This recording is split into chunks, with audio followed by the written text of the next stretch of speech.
Bom, vamos começar conversando então a respeito da monta natural, que corresponde ao sistema de acasalamento mais empregado na pecuária extensiva, em especial de gado de corte, e consiste em manter os touros juntos com o rebanho das fêmeas ao longo de todo o ano ou durante o período da estação de monta. Então a vantagem desse sistema é que ele elimina qualquer mão de obra, elimina a necessidade de identificação do cio e condução da fêmea em cio para ser coberta pelo reprodutor. Mas a desvantagem, em especial quando esse sistema de acasalamento não é associado à estação de monta, é a ocorrência de nascimentos ao longo de todo o ano. Então você vai ter um rebanho que não vai ser uniforme, você vai ter uma dificuldade de controle zootécnico, o desenvolvimento do bezerro e consequentemente a fertilidade da fêmea também estarão prejudicados. Então esse tipo de sistema de acasalamento, embora ele garanta uma taxa de concepção relativamente alta, em torno de 85, 90, 95%, é um sistema que não é muito adequado justamente porque ele não possibilita uma organização do manejo e um controle zootécnico.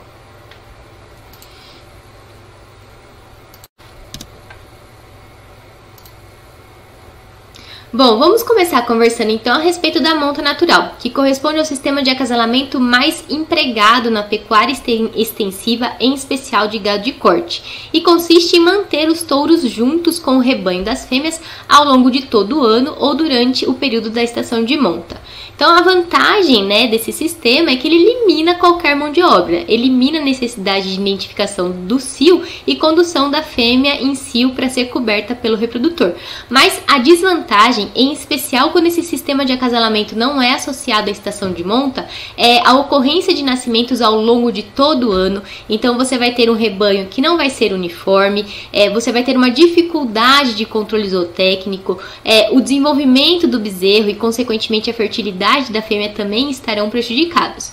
Então esse tipo de sistema de acasalamento, embora ele garanta uma taxa de concepção relativamente alta, em torno de 85, 90, 95%, é um sistema que não é muito adequado justamente porque ele não possibilita uma organização do manejo e um controle zootécnico. Vale ressaltar ainda que nesse sistema de acasalamento você não consegue promover o melhoramento genético do rebanho, sendo utilizado, portanto, em criações extensivas sem qualquer grau de tecnificação ou investimento. Além disso, a monta natural na bovinocultura ainda pode ser do tipo simples ou múltiplo.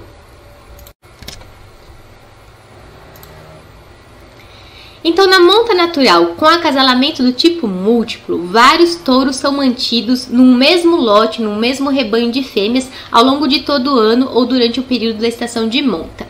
Então, esse sistema de acasalamento ele é adequado quando não se tem interesse em conhecer a paternidade. O problema de não se conhecer a paternidade é que você não consegue avaliar o potencial produtivo e reprodutivo dos touros. Então, esse acasalamento do tipo múltiplo, ele é interessante para criações de animais destinados ao abate. A desvantagem é que, por se tratar de uma monta natural, nós teremos um maior desgaste dos touros, uma vez que um touro pode vir a cobrir várias vezes a mesma fêmea, e além disso, por se tratar de um acasalamento do tipo múltiplo, com vários touros no mesmo lote de fêmeas, pode ocorrer disputa entre esses touros, gerando acidentes. As vantagens desse sistema de acasalamento é o fato da menor exigência em termos de mão de obra, menor exigência tecnológica, menos custos e também a possibilidade de uma maior taxa de concepção por se tratar de uma monta natural, podendo alcançar até 90, 95% de concepção.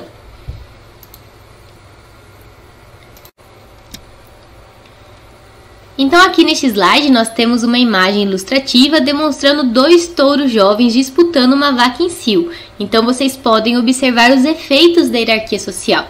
Então quando se trabalha com a monta natural com acasalamento do tipo múltiplo, é importante que a formação dos lotes de touros que irão trabalhar juntos seja feita com certa antecedência. Além disso, deve-se evitar misturar touros de raças distintas, idades distintas e touros que apresentam chifre com touros mochos.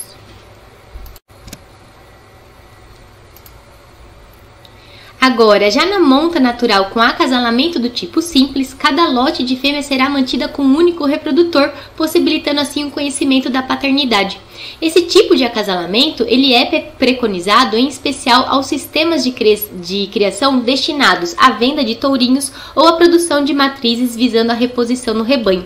A vantagem ainda de se conhecer a paternidade é que você consegue avaliar o desempenho do reprodutor, ou seja, avaliar o seu potencial produtivo, reprodutivo, servindo assim como uma ferramenta de seleção, a qual possibilita um certo melhoramento genético no rebanho.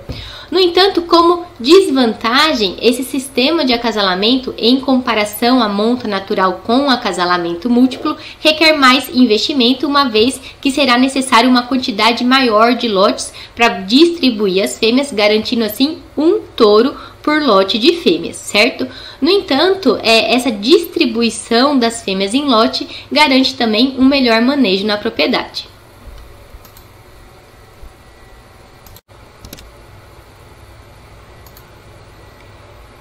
Agora, na monta dirigida, também conhecida como monta controlada, o touro permanece separado das matrizes ao longo de toda a estação de monta e quando uma fêmea ela é identificada no cio, ela é levada para o reprodutor para que seja então efetuada a cobertura. Geralmente, usualmente é realizada uma única cobertura, mas quando se realizam duas coberturas, uma por exemplo de manhã e outra tarde, então respeitando um intervalo aí de quase 12 horas entre as coberturas, a taxa de concepção é melhor. A vantagem desse sistema de acasalamento é que ele propicia um menor desgaste do touro, além do conhecimento da paternidade, mas ao mesmo tempo requer mais mão de obra devido à necessidade de visualização e identificação do cio. Além disso, podem ocorrer erros nesse processo de identificação do cio, além do trabalho de separar e conduzir a fêmea em cio para a cobertura pelo reprodutor.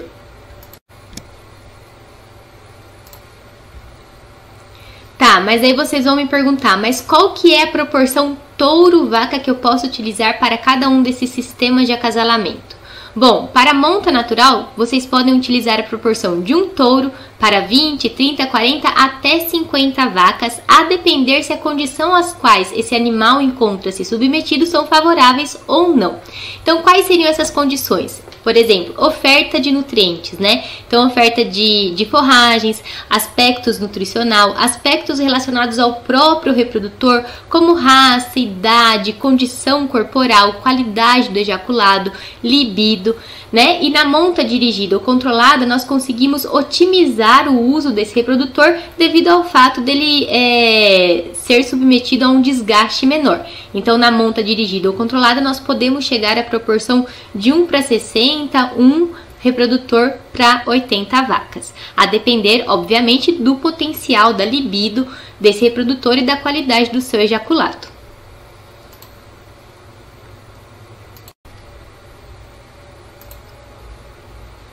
E assim como nós vimos para as outras espécies, na bovinocultura nós também temos a possibilidade da inseminação artificial, que consiste na deposição mecânica do sêmen no interior do sistema reprodutivo da fêmea. Nós já discutimos as vantagens desta biotécnica, dentre estas vantagens nós temos o controle sanitário e a possibilidade do melhoramento genético mais acelerado do rebanho, devido à possibilidade da aquisição de sêmen de reprodutores de alto potencial genético.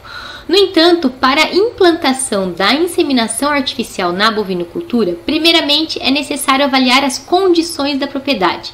Se ela tem condições mínimas, estruturas mínimas, um curral que possibilite o manejo dos animais, é necessário verificar qual que é o grau de investimento que o criador pretende com a atividade, porque a inseminação artificial vai exigir treinamento dos funcionários.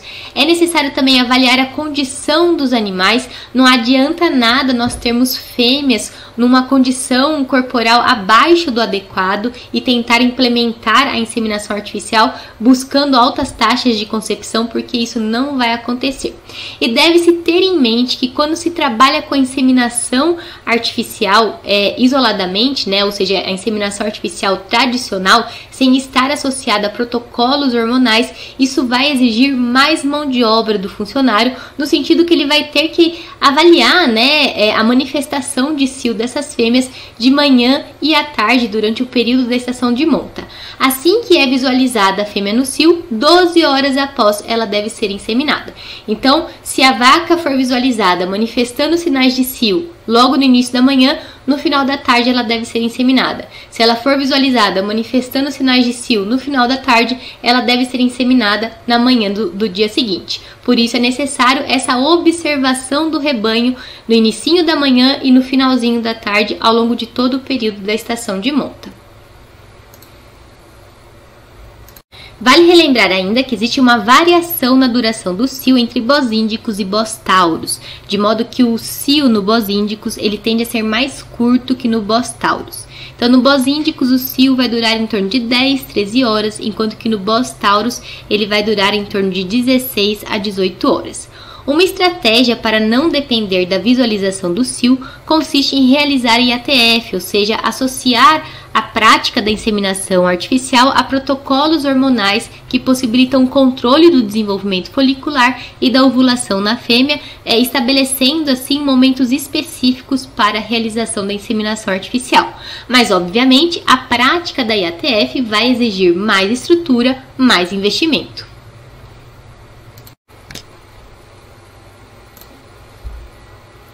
Além das vantagens da inseminação artificial já apresentadas anteriormente, essa biotécnica também garante a otimização do reprodutor. Então, se nós considerarmos que o volume do ejaculado no touro varia de 3 a 5 ml e a concentração espermática em torno de 400 milhões de espermatozoides por ml, a partir de um ejaculado é possível obter até 200 doses inseminantes, a depender se você vai utilizar sêmen fresco, refrigerado ou congelado. Vale lembrar ainda que na inseminação artificial, na bovinocultura, é utilizada apenas uma única dose inseminante, ou seja, a fêmea ela é inseminada a cada manifestação de cio uma única vez. Então, quando se trabalha com sêmen fresco na bovinocultura, a dose inseminante varia de 1 a 2 milhões de espermatozoides. Com sêmen refrigerado vai variar de 3 a 5 milhões de espermatozoides. E com sêmen congelado, essa concentração espermática, a dose inseminante vai variar de 10 a 20 milhões de espermatozoides viáveis. Vale ressaltar ainda que a taxa de concepção na inseminação artificial com sêmen fresco e refrigerada, ela tende a ser 10 a 20% maior do que na inseminação artificial com o uso do sêmen congelado.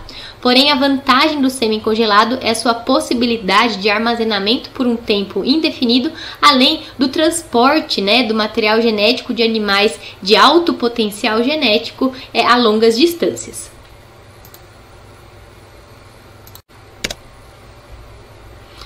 Agora, analisem esse gráfico aqui neste slide de maneira crítica e observem que, apesar de todas as vantagens ofertadas pela inseminação artificial, apenas 10 a 12% das matrizes do nosso rebanho bovino nacional são submetidas à inseminação artificial. E das fêmeas inseminadas, cerca de 77 a 85% na realidade são submetidas à IATF. Isso porque grande parte do nosso território nacional se destina a uma pecuária extensiva. Então, para redução da mão de obra e redução de custos, eles acabam utilizando mais a monta natural do que essas práticas relacionadas à inseminação artificial. E quando se trata da inseminação artificial, para não se ter a necessidade de observação do cio, que requer mais mão de obra, geralmente opta-se pela inseminação artificial em tempo fixo. Em especial quando nós falamos a respeito de grandes rebanhos. E conforme eu já comentei anteriormente, esses sistemas de acasalamento na bovinocultura podem ser associados ainda à estação de monta. E o que é a estação de monta? Bom, corresponde a uma estratégia reprodutiva que consiste em definir um determinado período no ano para se realizar a cobertura das fêmeas.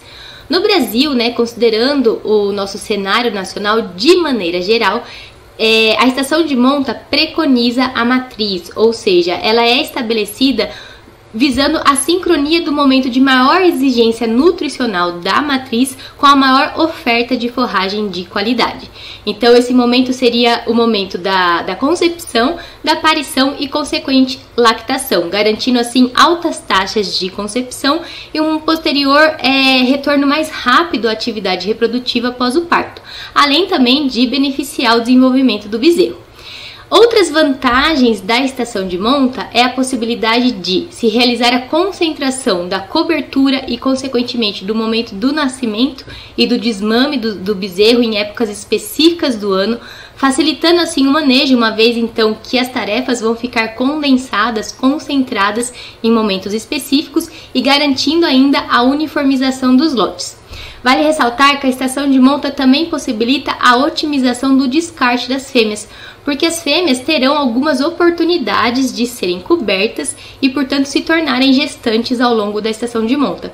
Se ao final da estação de monta essas fêmeas não estiverem prenhes, elas devem ser avaliadas, né? Sua condição clínica reprodutiva deve ser avaliada e o seu destino, né? Se essas fêmeas vão permanecer no rebanho ou se serão descartadas, será avaliado. Além disso, otimiza também o uso dos touros, uma vez que os reprodutores vão ficar expostos a essas fêmeas num período restrito do ano.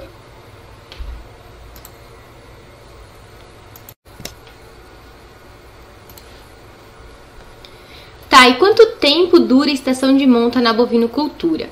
Bom, nós podemos ter a estação de monta longa, com uma duração de 6 meses, e a estação de monta curta, com uma duração de 3 meses. Em qual situação eu utilizo qual estratégia?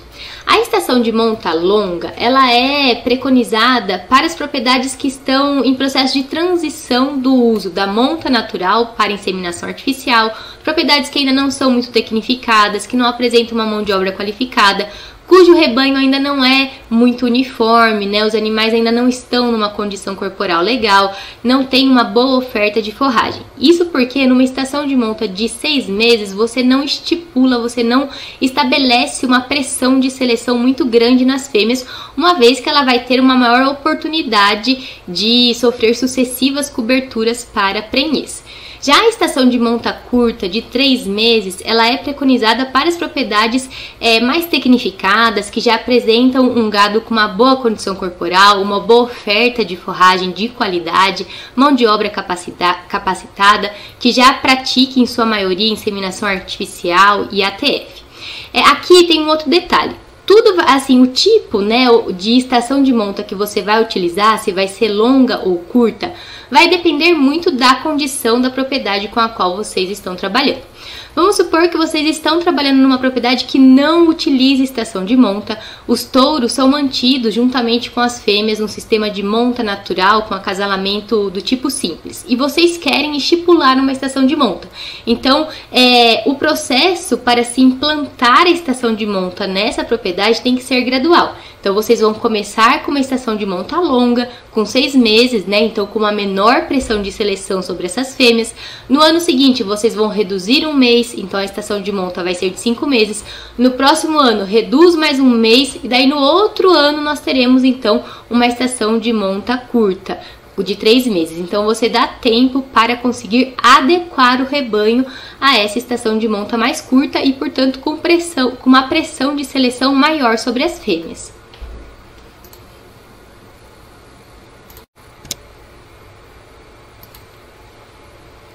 Tá, aí vocês vão me questionar, qual que é a melhor época do ano para se implantar a estação de monta na bovinocultura? Bom, gente, depende da condição da propriedade com a qual vocês estão trabalhando e o objetivo dessa propriedade. Se vocês estão trabalhando numa propriedade que não tem estrutura, que não tem condição para confinar os animais e cujos animais são mantidos basicamente a pasto, é importante que essa estação de monta coincida com um período de maior oferta de forragens de qualidade, justamente para possibilitar que as fêmeas estejam numa boa condição corporal no momento da cobertura, garantindo assim uma alta taxa de concepção. Então essa é a realidade na maioria das propriedades em território nacional e não é diferente aqui na nossa região norte de Minas. Então na nossa região, na maioria das propriedades, a estação de monta ela é realizada entre os meses de dezembro, janeiro, fevereiro, às vezes até março, coincidindo então com a estação das águas, né, com o período das águas. Se nós considerarmos uma fêmea que ela foi coberta, portanto, em janeiro, considerando a gestação de 9 meses, ela irá parir em setembro, que é um período de transição entre a estação da seca, né, e o início da estação das águas. Então, onde a gente já espera que iniciem as chuvas, embora às vezes aqui na nossa região as chuvas atrasam um pouquinho, mas é entre setembro e outubro que se espera algumas pancadas de chuvas, possibilitando assim a reconstituição do pasto, digamos dessa maneira. Então, possibilitando que essas fêmeas que irão parir ali entre setembro, outubro, consigam chegar na próxima estação de monta do final do ano com uma condição corporal adequada para novamente conceberem.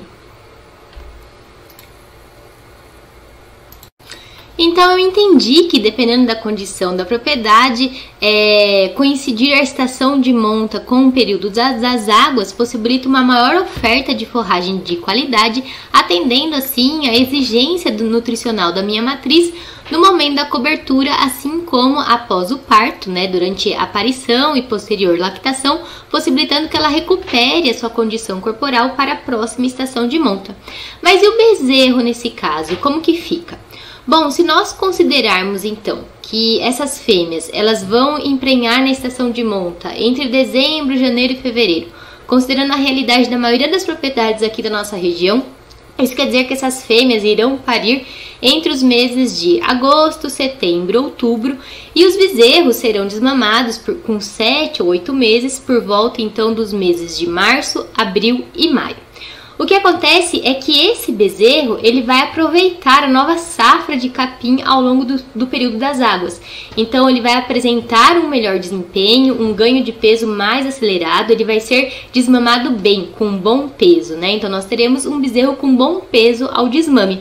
O problema é que ele vai ser desmamado numa época cuja a cotação do bezerro é muito alta entre os meses de abril e maio.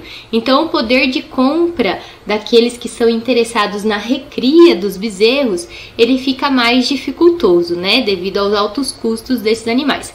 Sem contar que aqueles interessados em comprar os bezerros nessa época, em seguida esses bezerros vão enfrentar um período de seca, né? Então é necessário dispor de uma estratégia de suplementação para garantir o ganho de peso, a manutenção do ganho de peso desses animais após a compra.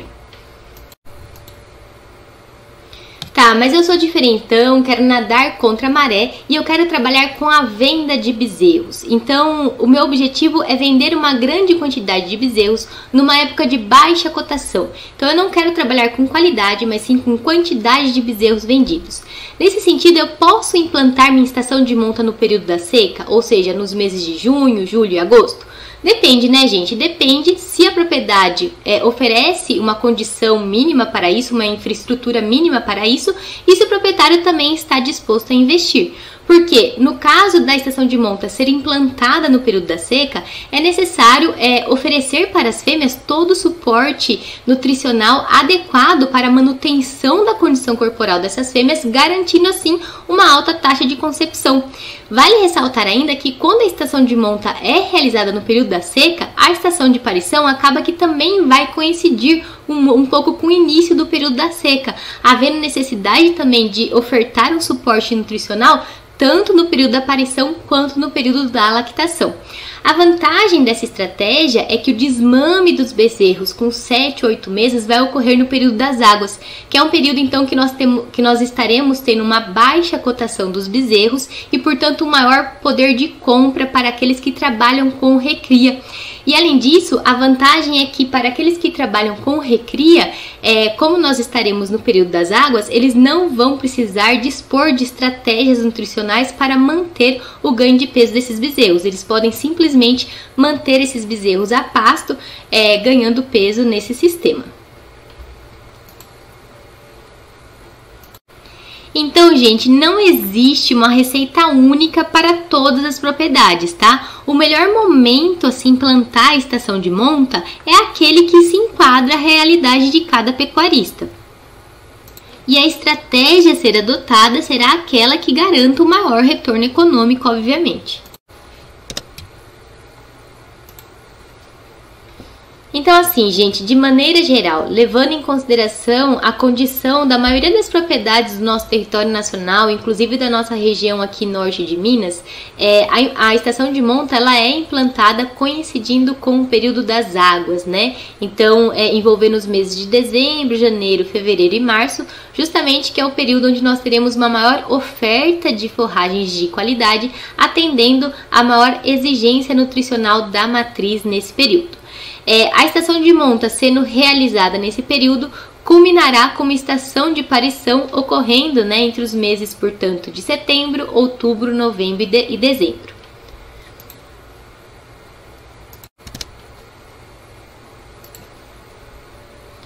Vale ressaltar ainda que antes de iniciar a estação de monta, é importante distribuir as fêmeas em diferentes lotes de acordo com a categoria, certo? Sinovilhas, primíparas, multíparas, justamente para evitar que as fêmeas mais velhas e dominantes interfiram no acasalamento das novilhas. Além disso, essa divisão em lotes também favorece o manejo nutricional adequado, né, de acordo com cada categoria animal, garantindo assim a padronização do score de condição corporal.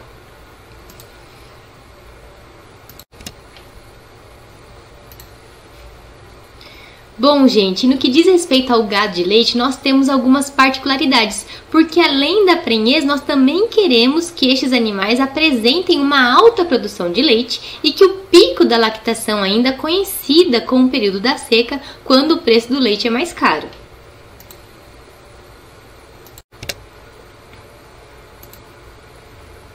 O problema é que vacas selecionadas para alta produção de leite apresentam uma menor eficiência reprodutiva, ou seja, elas vão apresentar menores taxas de concepção, a manifestação do estro vai ser menos evidente, o intervalo entre partos, o período de serviço vão ser maiores, representando assim perdas econômicas para o rebanho. Então, uma estratégia quando se trata de gado de leite é a gente trabalhar com a inseminação artificial em tempo fixo.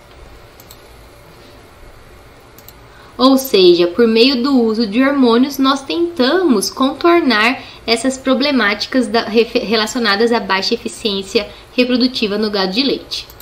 O problema de se trabalhar única e exclusivamente com IATF é que você não consegue avaliar o real potencial reprodutivo das suas fêmeas.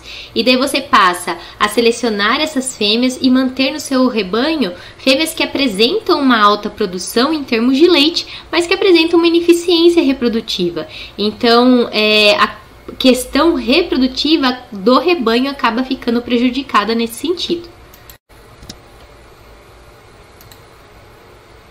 Então, neste contexto, considerando essas particularidades do gado de leite e com o objetivo de manter a produção de leite ao longo de todo o ano, a gente pode lançar mão do manejo reprodutivo estratégico, tá? Isso daqui seria, na realidade, só uma sugestão de manejo, no qual a gente pode distribuir as fêmeas em diferentes lotes de acordo com o estágio da lactação. Então, nós teremos um lote de fêmeas no início da lactação, um lote com fêmeas no meio da lactação, um lote com fêmeas no final da lactação e um lote de fêmeas problemas, que são aquelas com dificuldade de emprenhar. E daí, após o parto, né, 60 a 90 dias após o parto, é realizada a cobertura ou inseminação dessas fêmeas.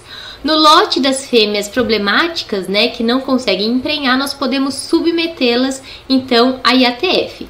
E se mesmo com IATF, colocando touro de repasse, a taxa de concepção não se elevar nessas fêmeas, deve-se avaliar se realmente vale a pena manter essas fêmeas ou se é melhor descartá-las.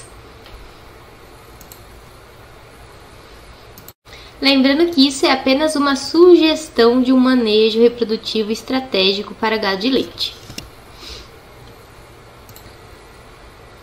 Então é isso, eu espero que vocês tenham gostado da aula e me coloco à disposição em caso de dúvidas.